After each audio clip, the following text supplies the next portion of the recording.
अजीत पांडे जी, प्रयागराज से। राधा वल्लभ श्री हरिवंश। महाराज जी, आपके चरणों में कोटि कोटि प्रणाम। महाराज जी, मैं एक विद्यार्थी हूँ।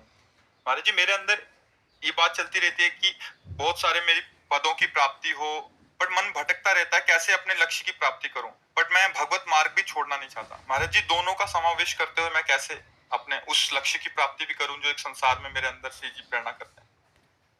श्री भगवान ने कहा है, अनेक चित्त विभ्रांत मोह जाल समावृता। हमारी चित्त वृत्ति भ्रांत हो चुकी है अनेकता में।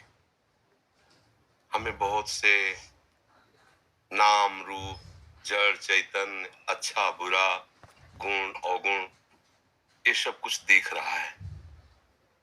मोह जाल समावृता, मोह माने अज्ञान होता है, अविद्या होती है। इससे हमारी बुद्धि आवृत माने ढक गई है। ढक जाने के कारण जो है वो दिख नहीं रहा है। कौन? भगवान कह रहे, मत्ता परतरम नान्यत किंचिदस्ति धनंजय। इस संपूर्ण सृष्टि में मेरे सिवा कोई नहीं है। जब सृष्टि प्रभु ने रची तो किसी बाह्य सामग्री का कहीं भी किंचन मात्र कुछ नहीं था। जो अभी दिखाई दे रहा है वो सब मेरे प्रभु ही बने हुए हैं। प्रभु ही बनाने वाले, प्रभु ही बनने वाले हैं। अब ये सृष्टि को जब हम प्रभु के भाव से देखेंगे, मान लो हम अभी भगवत भाव से नहीं देख पा रहे, लेकिन है ना प्रभु की, प्रभु है, ये हम तो अनुभव नहीं कर पा रहे, पर प्रभु की है। प्रभु की है तो मुझे सेवा मिली है। अब विद्यार्थी सेवा मिली है तो मन वचन कर्म से एक अच्छे विद्यार्थी का जीवन निर्वाह करो। कोई भी पद तुम्हारे लिए दुर्लभ नहीं रहेगा।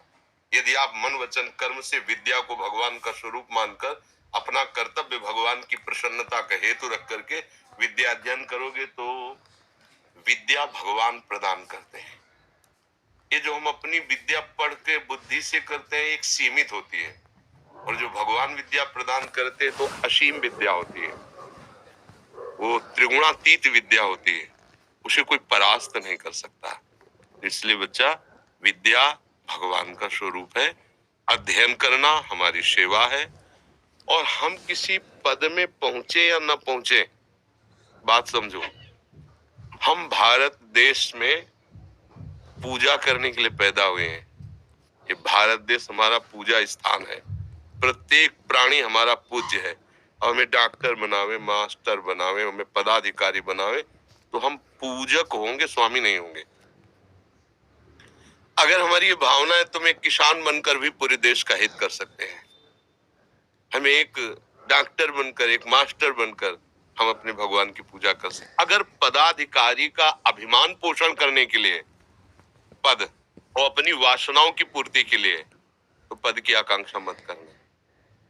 और अगर है कि हम अपने भारत देश के पूजा गृह हमारे भगवान का, हम यहाँ पूजा करना चाहते हैं, हमें कोई ऐसा पद मिले, ऐसा कोई शासन विभाग मिले, ऐसा कोई सेवा विभाग मिले जिससे बहुत लोगों को, जो गरीब हैं, अशिक्षित हैं, जिनको हम सुख पहुंचा सकते हैं, हमें ऐसा भगवान पद दे और मैं वह सेवा करूं तो निश्चित वो पद मिल जाएगा।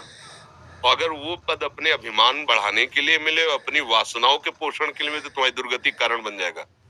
चाहे जितने बड़े पद में बैठे हो, अगर आप कहीं दूसरों का शोषण करने लगे, अधर्म द्वारा चलने लगे, तो आपकी दुर्गति हो जाएगी। क्योंकि पुण्य बल से कुछ समय के लिए मिला है, इसके बाद हट जाएगा। जब शरीर ही नहीं रहेगा तो पद कैसे रहेगा? हमें शरीर मिला परम पद के लिए, जिसको कभी कोई भी नहीं हटा सकता, अविचल अविनाशी पद के लिए।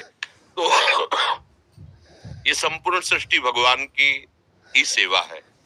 इसको हम अलग न ले कि माला चलाना एक अलग बात है और हल चलाना या और कार्य करना अलग बात, दोनों एक बात है।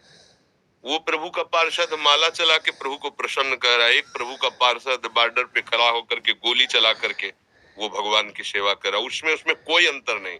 तो इसमें ये दो विभाग हो ही नहीं सकते कि एक संसार विभाग हो गया, एक भगवान का विभाग, तब तो बड़ा गलत हो जाएगा।